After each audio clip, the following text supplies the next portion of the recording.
Bienvenidos una vez más a nuestro vuelo nocturno. Bienvenidos a La Casa del Juez, tomo 2. En el primer tomo de La Casa del Juez, conocimos al joven Malcolmson, que buscó un lugar pacífico, o más bien desolado, donde no conociera a nadie para poder concentrarse profundamente en sus estudios. En el poblado de Benchurch, consiguió una habitación en una vieja casona antigua, con un secreto que pronto descubrirá. Ahora sí, ¿cuál será el desenlace de nuestra historia? Vení, acompáñame a descubrirlo.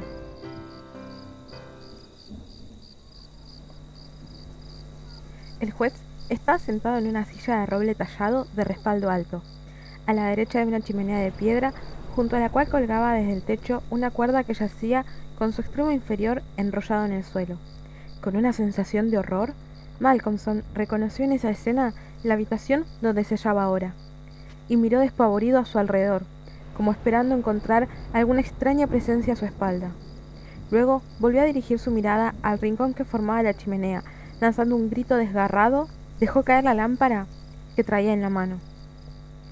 Allí, en la silla del juez, con la cuerda colgando tras ella, se había instalado aquella enorme rata que tenía la misma fúnebre mirada que éste, ahora diabólicamente intensa.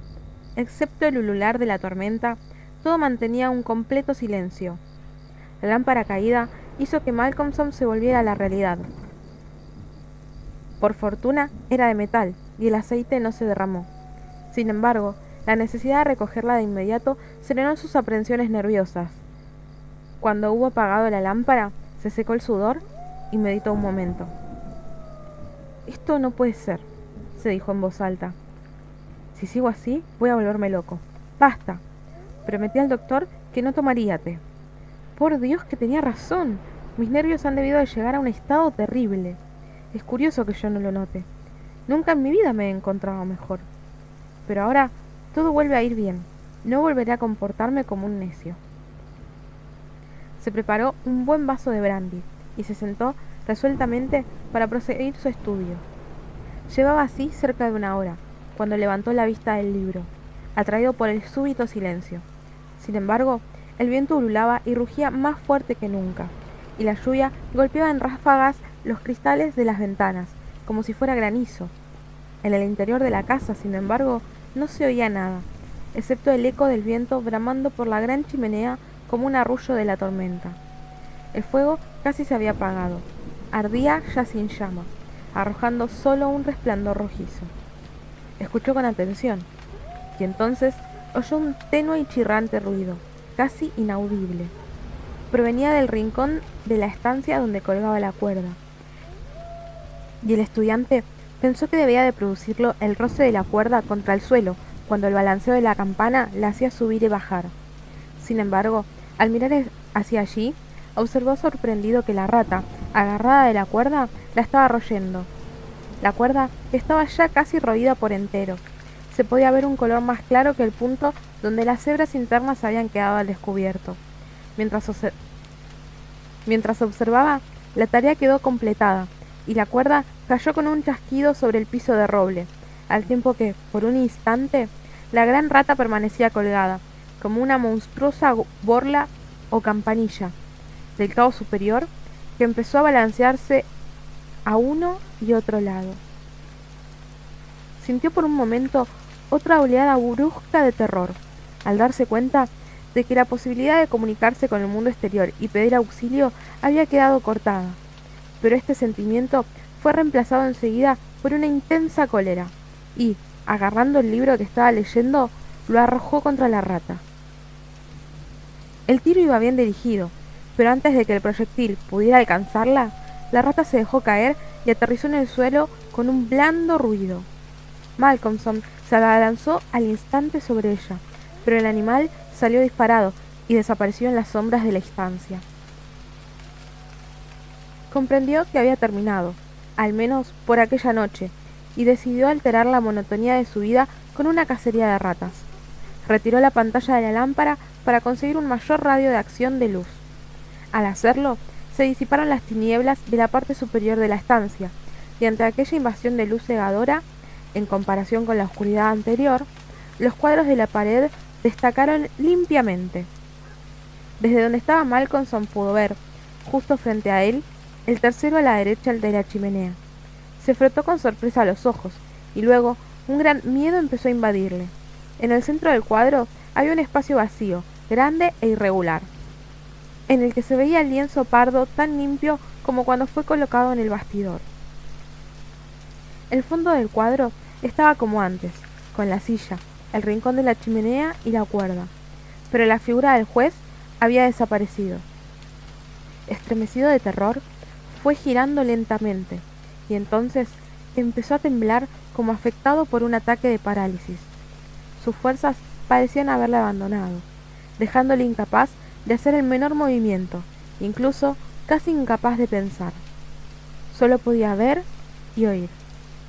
Allí, en la gran silla de roble de alto respaldo, estaba sentado el juez, con su atuendo de púrpura y armiño, los fúnebres ojos brillando vengativos, una sonrisa de triunfo en la boca, firme y cruel, mientras sostenía en sus manos un negro birrete. Malcolmson notó que la sangre huía de su corazón, como la que se siente en los momentos de prolongada ansiedad. Le silbaban los oídos. Sin embargo, podía oír el bramar y el aullar de la tempestad, y, atravesándola, deslizándose sobre ella, le llegaron las campanadas de medianoche, en grandes repiques, desde la plaza del mercado. Durante un tiempo, que se le antojó interminable, permaneció inmóvil como una estatua, casi sin respiración, con los ojos desorbitados, heridos de horror. A medida que iba sonando el reloj, se intensificaba la sonrisa de triunfo en la cara del juez. Cuando hubo sonado la última campanada de medianoche, se colocó el negro birrete en la cabeza. Lenta, deliberadamente, el juez se levantó de su asiento y tomó el trozo de cuerda que yacía en el suelo. Lo palpó con sus manos como si su contacto le produjese placer, y luego empezó a anudar uno de sus extremos. Apretó y comprobó el nudo con el pie, tirando fuertemente de él hasta quedar satisfecho, y entonces le transformó en un nudo corredizo, que alzó en su mano. Después empezó a moverse a lo largo de la mesa, por el lado opuesto a donde se encontraba Malcolmson, con la mirada fija en él, hasta que le rebasó. Entonces, con un rápido movimiento, se lo colocó ante la puerta. Malcolmson empezó a darse cuenta en ese momento de que había caído en una trampa, e intentó pensar qué debía hacer. Había cierta fascinación en los ojos del juez que no se apartaban de él, y cuya mirada se veía forzado a sostener. Vio que el juez se le aproximaba, sin dejar de mantenerse entre la puerta y el joven. Levantaba el brazo y lo arrojaba en su dirección, como para capturarle. Con un gran esfuerzo hizo un rápido movimiento lateral, y vio cómo la cuerda caía a su lado, y la oyó golpear contra el suelo de roble. De nuevo, el juez levantó el nudo, y trató de cazarle, sin apartar sus fúnebres ojos de él, y el estudiante consiguió evitarlo haciendo un poderoso esfuerzo. Esto se repitió muchas veces, sin que el juez pareciera desanimarse por sus fracasos, sino más bien gozar con ellos, como un gato con un ratón. Por fin, en la cumbre de su desesperación, Malcolmson arrojó una rápida mirada a su alrededor. La lámpara parecía reavivada, y una brillante luz inundaba la estancia.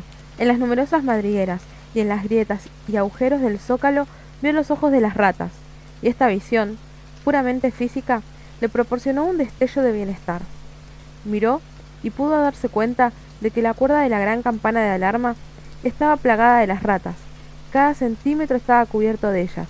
Cada vez salían más a través del pequeño agujero circular del techo de donde emergían, de tal modo que, bajo su peso, la campana empezaba a oscilar. Osciló hasta que el badajo llegó a tocarla. El sonido fue muy tenue, pero apenas había comenzado su vaivén, y poco a poco iría aumentando la potencia del tañido. Al oírlo, el juez había mantenido los ojos fijos en Malcolmson. Los levantó, y un gesto de diabólica ira contrajo su rostro. Sus ojos relucieron como carbones encendidos, y golpeó el suelo con el pie, haciendo un ruido que pareció estremecer toda la casa.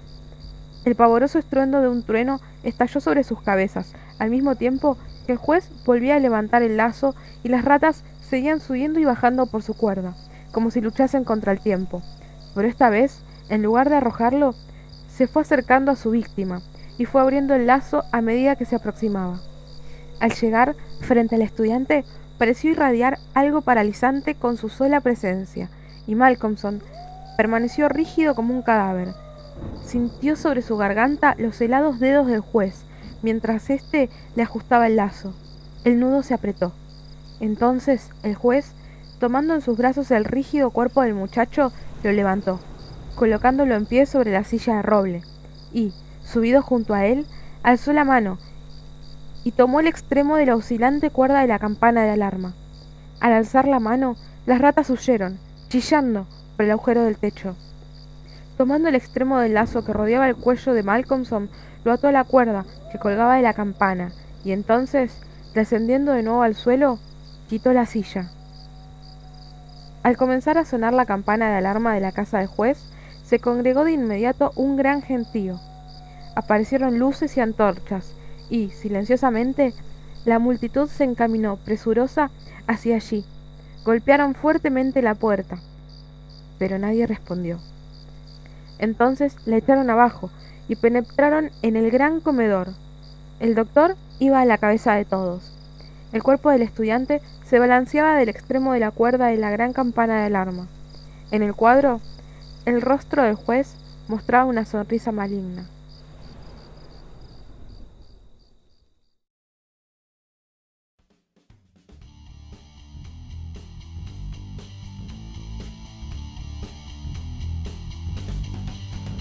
Llegamos al final de nuestro vuelo nocturno. ¿Te gustó el viaje? Espero que sí. ¿Cuál es el próximo audiolibro que te gustaría escuchar? ¿Qué autor te resulta interesante? Espero ver tu respuesta en la cajita de comentarios. Nos vemos en el próximo vuelo nocturno. Bye bye.